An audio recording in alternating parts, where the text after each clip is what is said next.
somewhere far away where no one would recognize her. She'd always wanted to visit the U.S. People there might know her name, but probably not her face. Not as well as the people of the U.K., at least. She just needed a better disguise.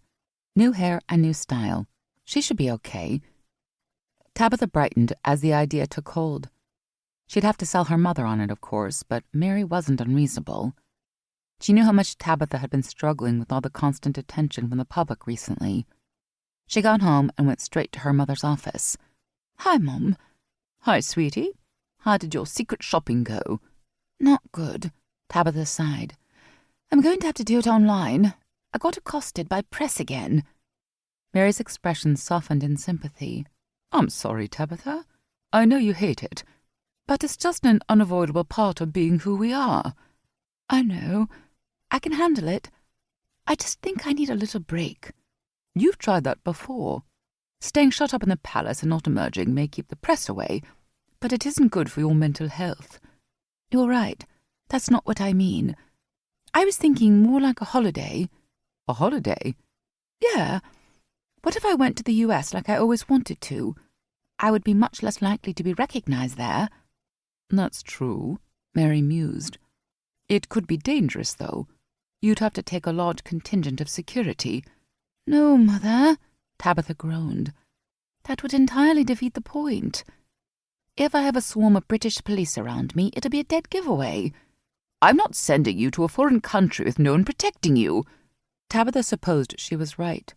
Like it or not, there were threats associated with who she was. There were any number of people who would love to do her harm if they got the opportunity. "What if we hired an American bodyguard? That way they would blend in and wouldn't blow my cover." "That's something I could consider. We'd still have to plan this carefully, though. A lot could go wrong." Tabitha thought Mary was a little paranoid, but she didn't say so. Mary had been living in the role of royalty for a lot longer than she had, after all. "I'm happy to take safety measures. I don't want to be reckless. I just really need a break." Mary's expression softened. "I know you do, honey.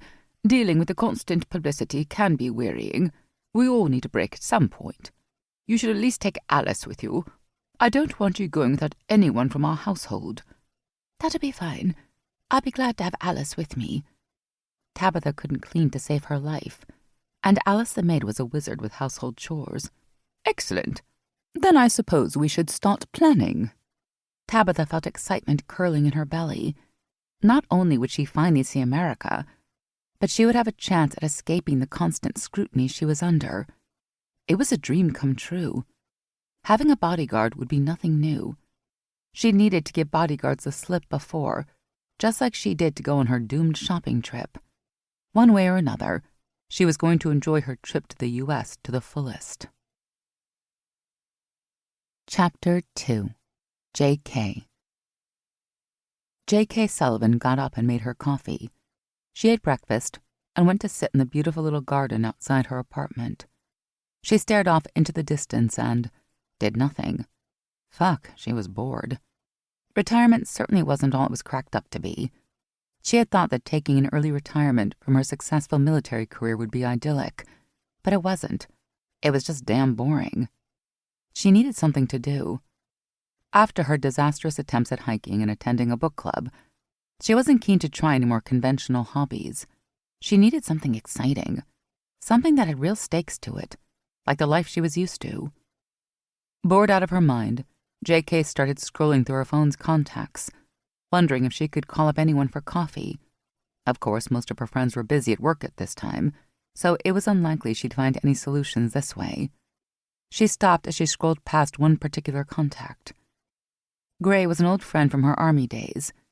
They didn't speak often, but they had kept in touch. J.K. knew that Gray ran a successful bodyguard business, and she had taken on many ex-military members as part of her workforce. Would she be interested in hiring J.K.?